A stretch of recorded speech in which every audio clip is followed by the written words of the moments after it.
Dear guests, I'm really glad to be here with you today. This is a very special moment. I'm very honored to be on the stage with Natalia.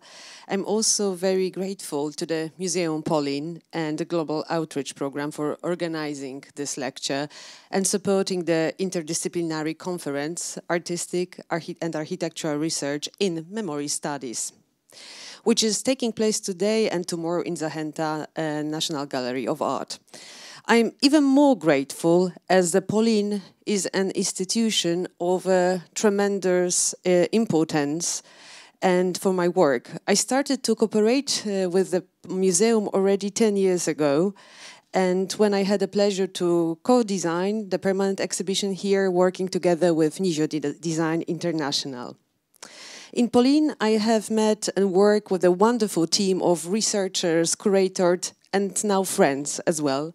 So thank you very much, with whom we share the passion for Jewish heritage, from which my current research of the Jewish hideouts originates, and this is very important for me. My projects, such as Nomadic Shtetl archive, are embedded in the digital archives here in a virtual shtetl. I was in POLIN, where I worked on one of the most important projects of mine up to date, exhibition Estrange, March 68 in its aftermath. I co-curated with my friend Justyna Koszarska-Schulz back then in 2018. This exhibition critically addressed the anti-Semitic campaign in Poland in 1968 and contemporary manifestations of anti-Semitism. It is only because of the team of POLIN and the Jewish Historical Institute Association that I received the Dan David Prize in May this year. So once again, from the bottom of my heart, thank you, POLIN.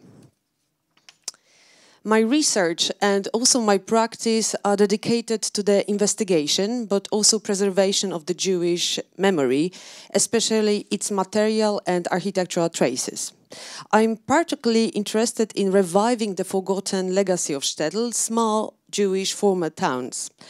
I conducted performances and created nomadic installations that evoke the spectral presence of the Jewish communities, struggles against social amnesia, and combat recurring anti-Semitism.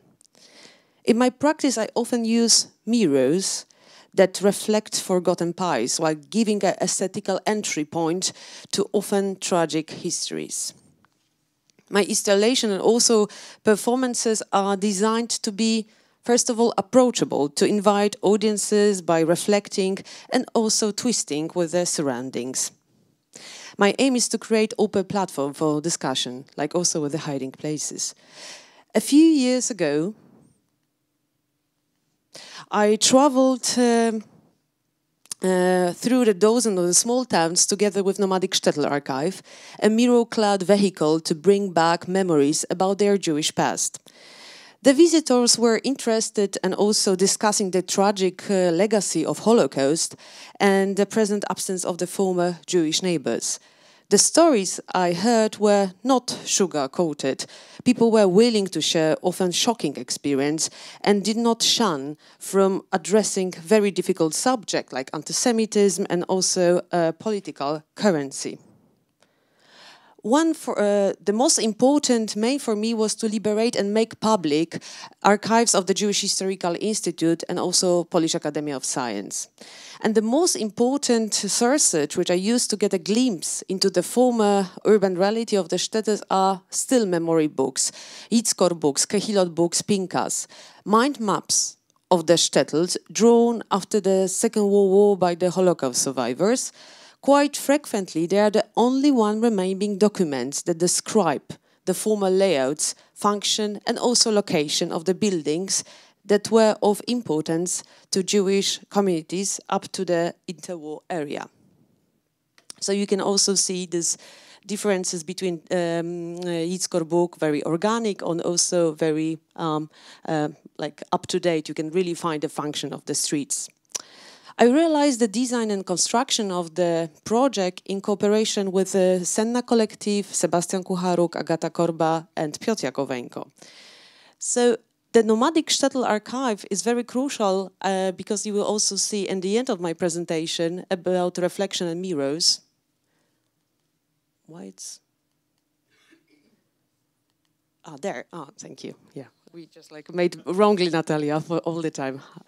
Yes. Where are the sources? This is the picture with Jan Jagielski, who passed away almost 2 years ago.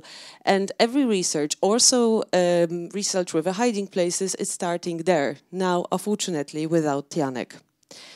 The nomadic archive is a piece of mobile architecture which traveled in a southeastern Poland, following footprints of the former Jewish towns, exploring the layers of their urban memory.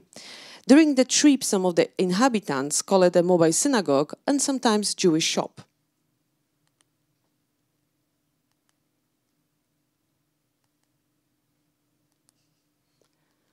Yeah, I have like 65 slides, so, you know. The nomadic shuttle archive was built on the mobile trailer. Walls and the roof were constructions from wood and covered with the plastic mirrors. To entice people interest in archival materials, we designed also floating doors, which serves as exhibition walls where the Pinkas map and also other materials were present. The unit is equipped still with the independent light system and electricity just to ensure the independency from the city grid.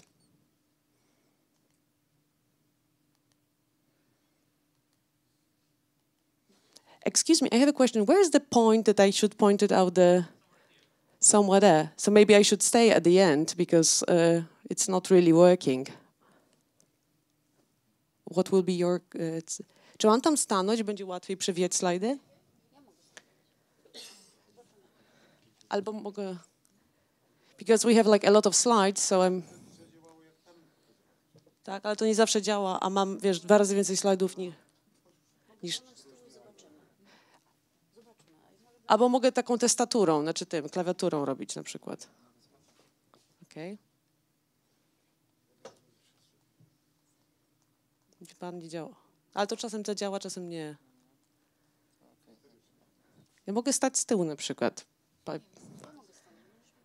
Tak? Zobaczmy, czy to zadziała. I będziesz mówiła następnie. Okej.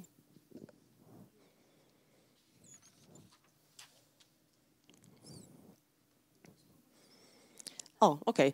So the main use of the murals was to disappear, merge with the landscape, and to emphasize the importance of what was exhibited inside, which changed in each shtetl. In the front of the archive, next slide, we carried out discussion, workshop, and also screenings.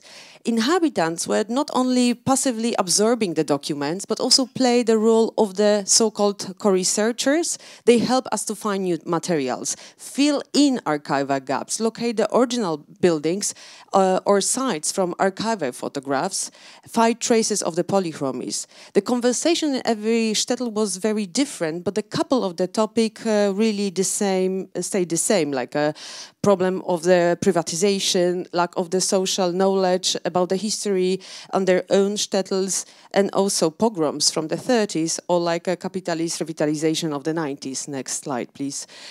During these days, we stopped in the main market squares on the towns like Kock, Piaski, Bychawa, Biłgoraj, Tyszowce, Szczebrzeszyn, or Józefów. But in Bychawa, as you can see in the picture, where before the Second World War, there was a 66% of the Jewish population. Next slide, please. In the early afternoon, during the conversation about the localization of the mikveh, somebody brought to me documents of the Jewish pupil found in the attic, in a hiding place of one of the Bychawa houses during the renovation. So that was also a very important element for me and the moment. Where is the hiding place? Why we are not talking really often about the hiding places themselves as a physical shape. Next slide, please.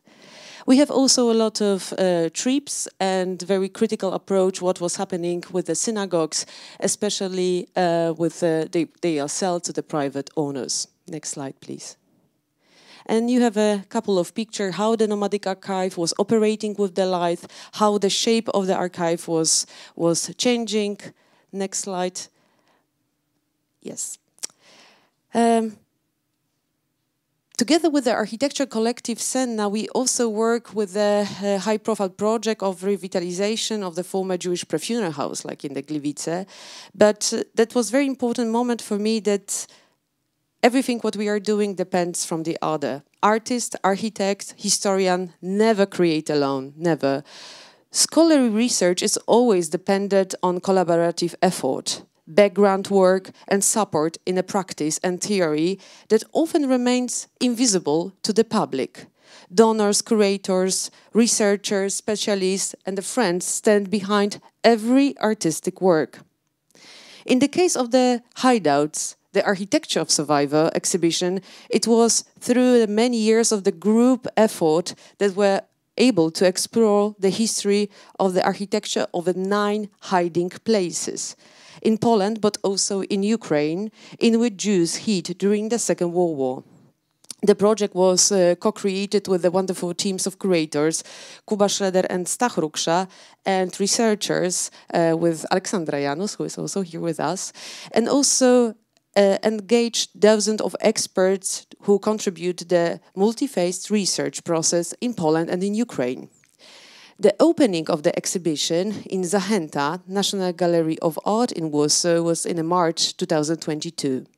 Next slide, please. The project reads of the specialist work like ethnography, history, geodesy, monument conservation, dendrology, speleology, and also archaeology. The exhibition is assumption of the research conducted as a part of my postdoctoral project supported by the Gerda Henkel Foundation and currently by the Shoah Foundation in Paris, these 2 institutions that enable me to conduct the research. We managed to create sculptures which are an artistic and scholarly tribute to the architectural survival. The hiding places built and used by Jews during the Holocaust. In the light of the Russian barbaric invasion of the state of Ukraine, the exhibition had a new dimension. Also because of the partnership with the Center of Urban History of East Central Europe in Lviv. So I'm very happy that Sofia Diak, director of the center, is with us. And the active participation of many of our Ukrainian colleagues in this project. We decided to have also the whole exhibition translated not in English and Polish, but also in Ukrainian language. Next slide. The subject matter of Jews going into the hiding and assistance they had received has appeared in a various research contexts of the Holocaust, but still we know very, very little about the architecture of the hiding places themselves. For once because of the erosion, but also because the researchers have focused on the fate of those in hiding and their rescue. The topic of the Jews in hiding and those who helping them has appeared in a various, all like they were Schmalzowniks, in a various Shoah research context.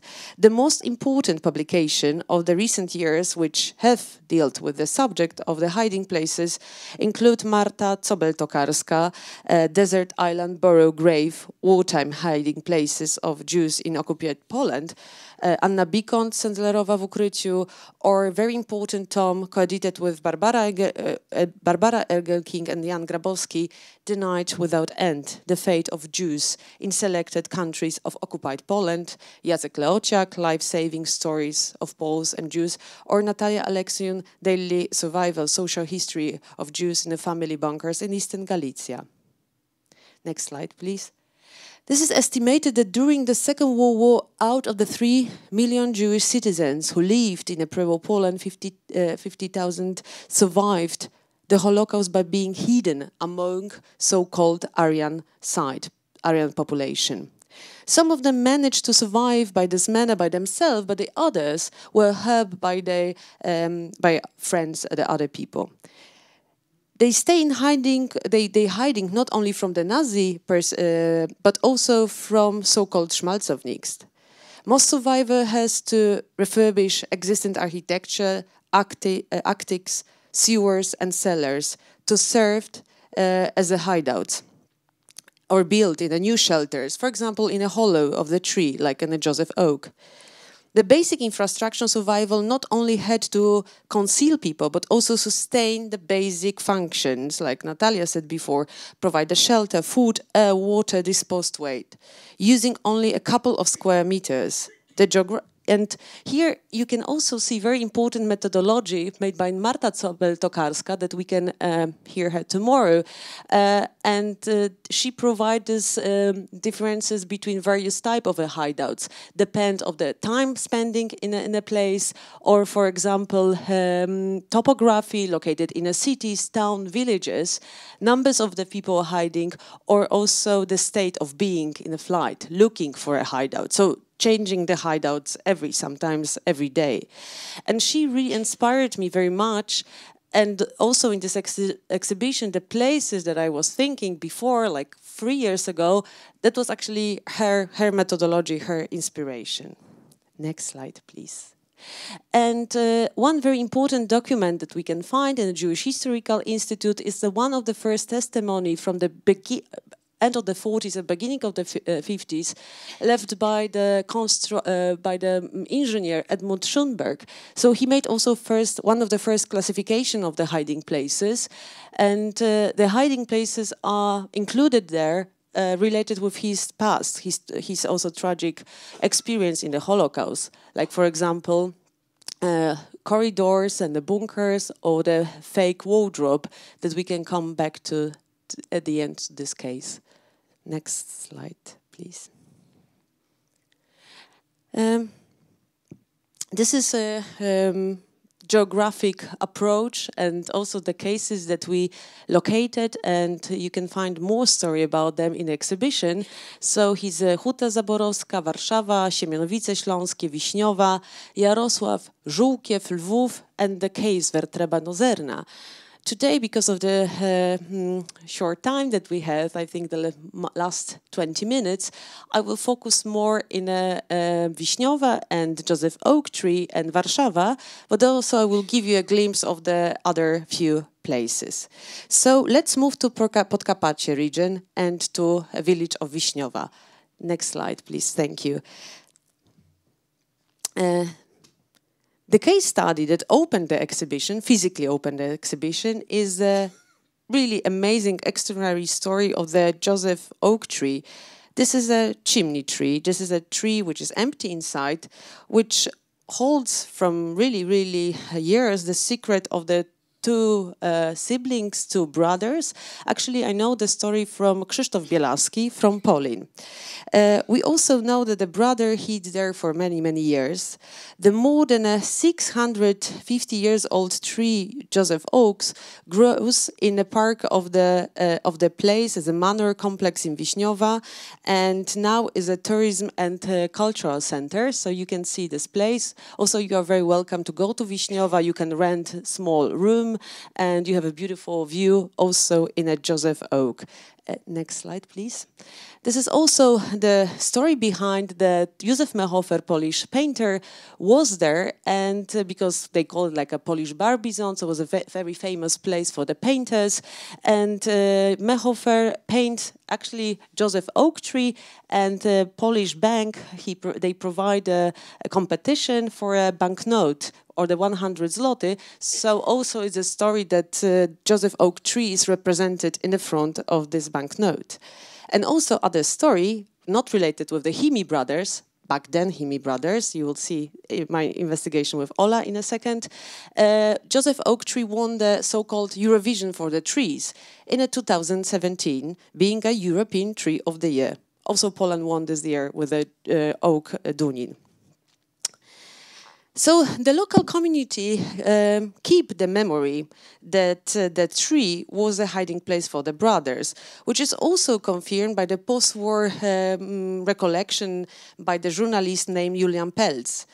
In his written testimony in 1961 in Washington, he also testified that he tried to look through the tree and he saw the signs of the human presence.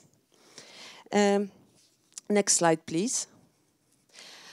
Actually, that things that could be not found in archives, probably it's like a lot of researchers here, were discovered through the cooperation with the experts of many fields. So I would like to introduce you first expert, Jerzy Bieńczyk, dendrologist. In August 2019, we also tried to, from the hoist, try to look what is inside the tree. And we implement the endoscopic camera. Inside the oak, we discover several wooden steps supported by the metal brackets. We actually find only 3. But a year ago, with Ola Janus and Rafał Żwirek, we found 14 of them.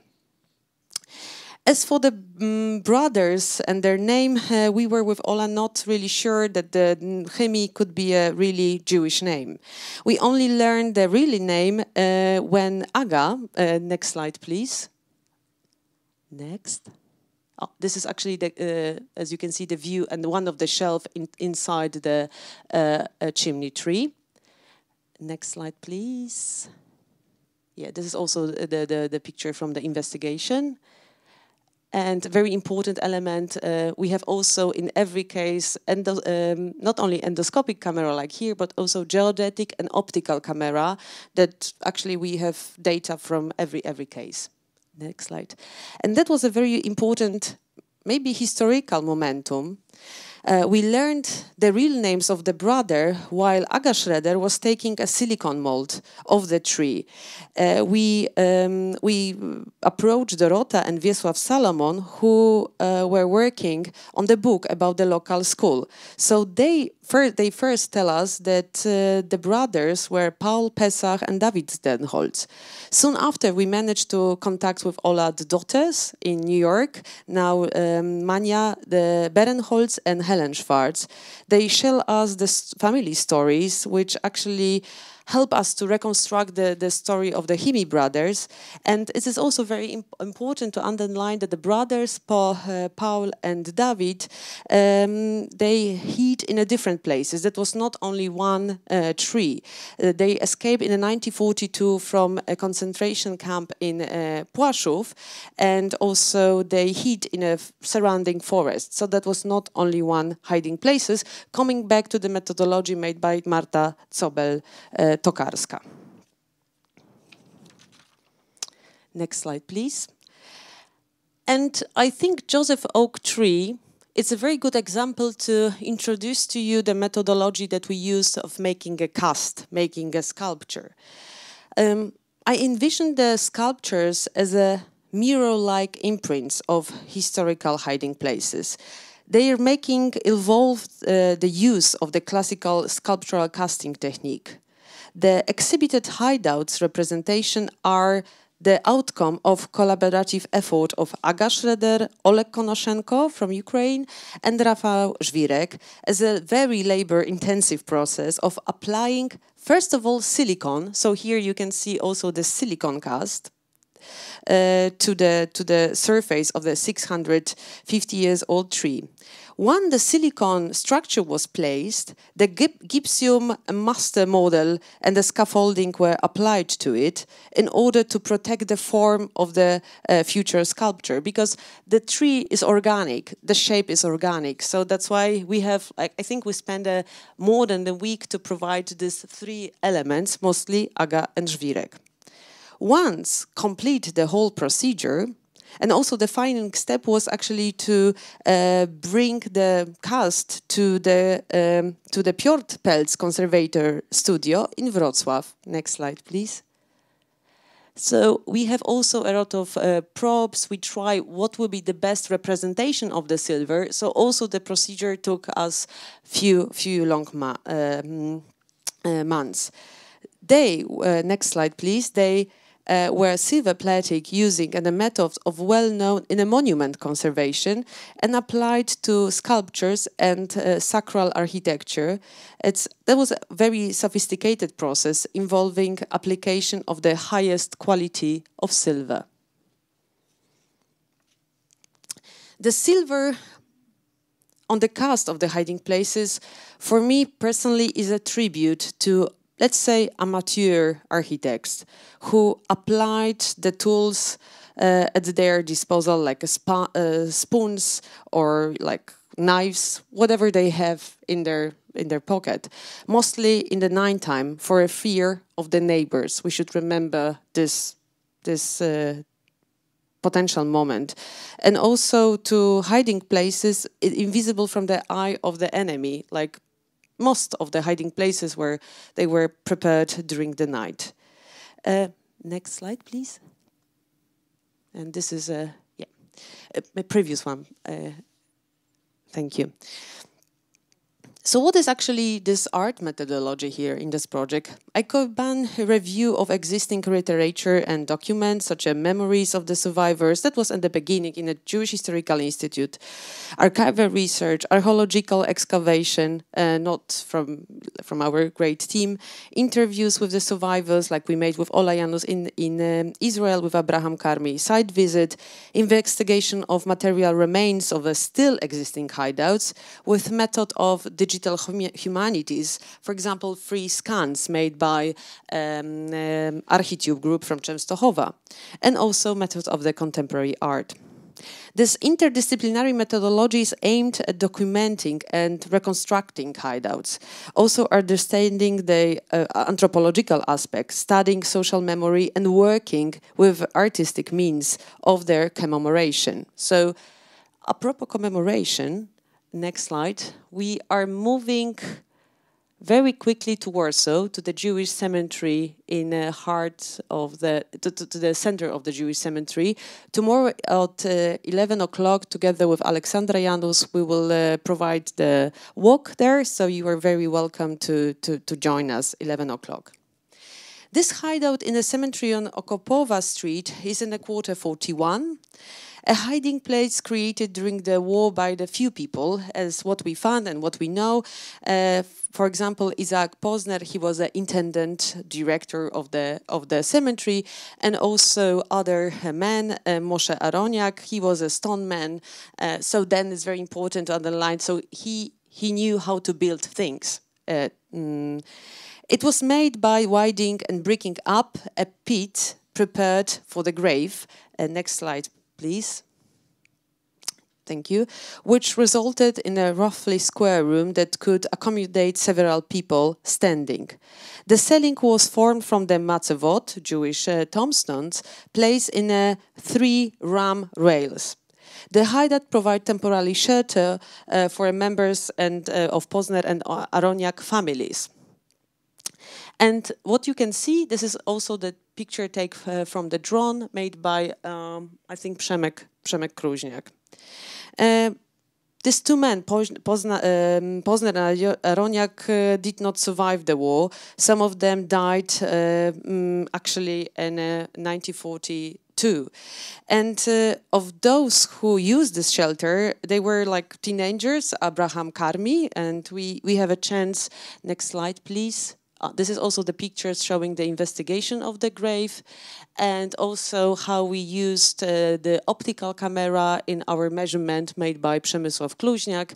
And the picture, I think that was the first picture when I was in the grave, made by Rafał Żwirek. Yes. So what was very important in the next slide, that we have a chance with Ola to meet 2 years ago, before, really like a few days before the pandemic spread and all flights to Israel was cancelled, Abraham Karmi with his wife. And then because of his recollection, we started to work with Senna Collective, with Sebastian Kucharów and Piotrek Jakowenko on the commemoration of the grave. And and here to the right, you can also see the story who was hiding there and the family connection in the grave. Next slide. And also the line, who survived the war? That was only 2 guys, Abraham Karmi, this man that you have a chance to see the picture before, and also Dawid Jurek Płoński. Next slide, please. And while we received a small grant from the German embassy, we were able to start archaeological survey in the grave on the spot. And again, very important element, because as a Jewish cemetery, you cannot really like work as a, without any permission. So closely we were working with archaeologist Szymon Lenarczyk, and also respecting Jewish law, Jewish halacha law. And we found few elements inside which are presenting in the exhibition, mostly coins and also some pieces of matzevot. Next slide.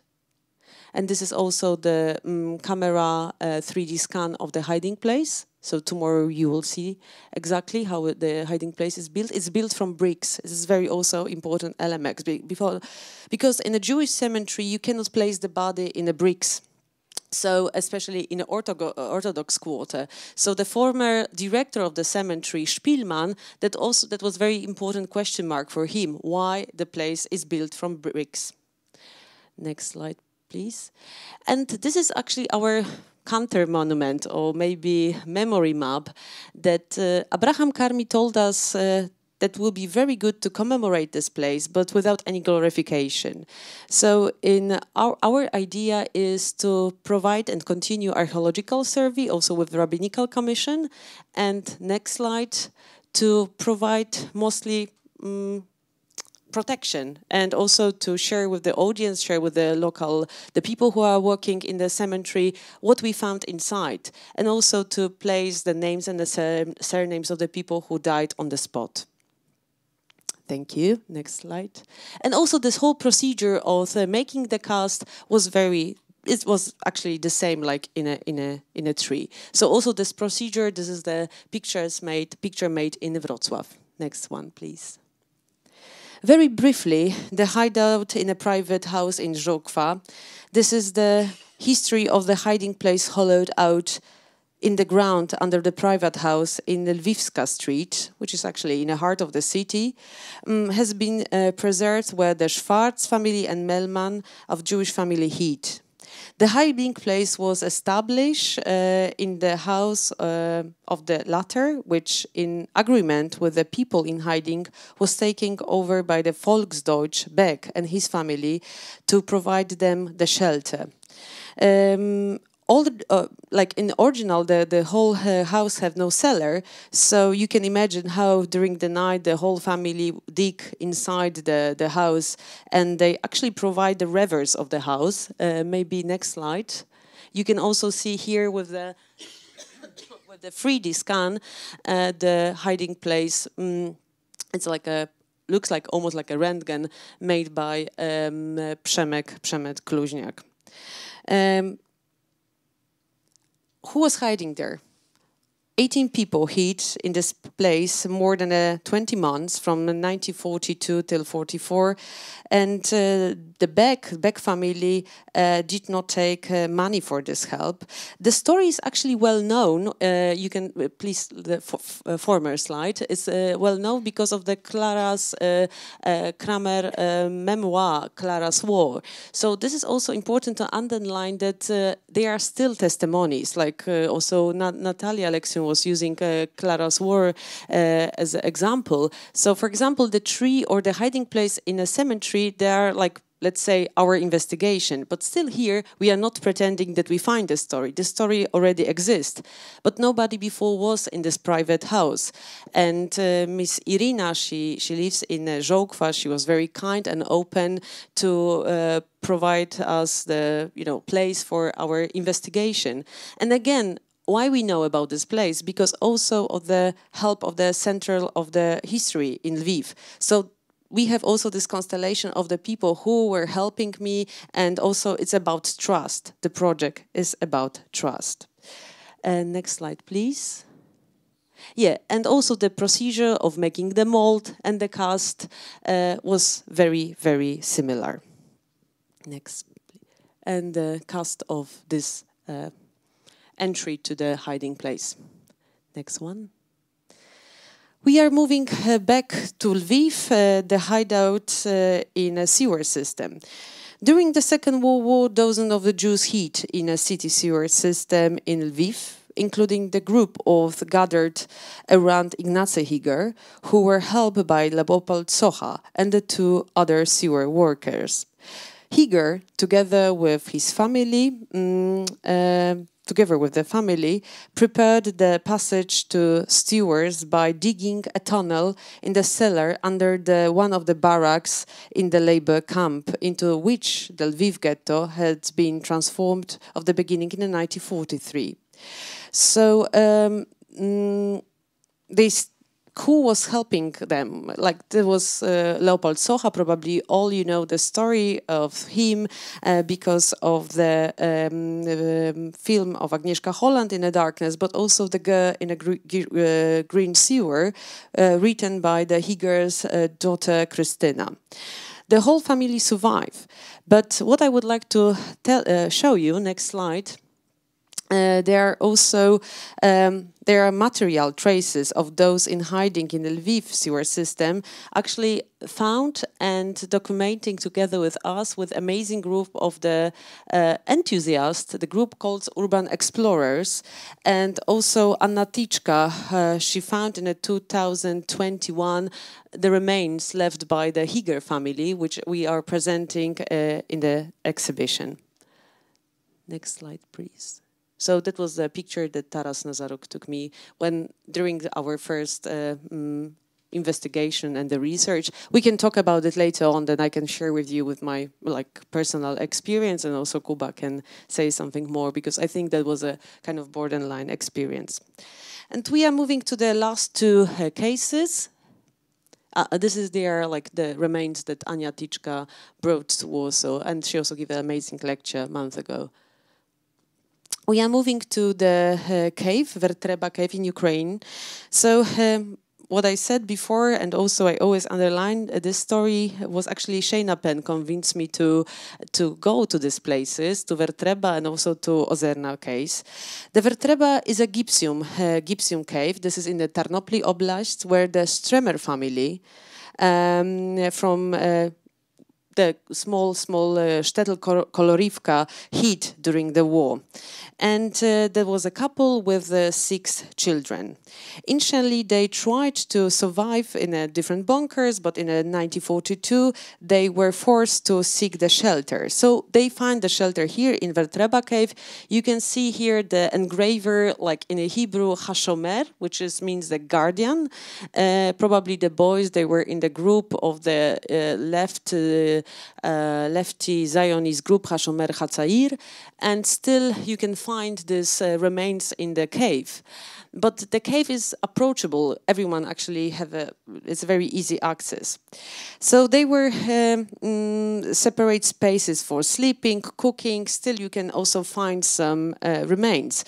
And Natalia, you also said about the Vertreba and Ozerna cave. So the elements actually left by the family were stolen by the speleologists from Romania. So also how the Jewish objects are circulating in the caves, that is also for other conversations.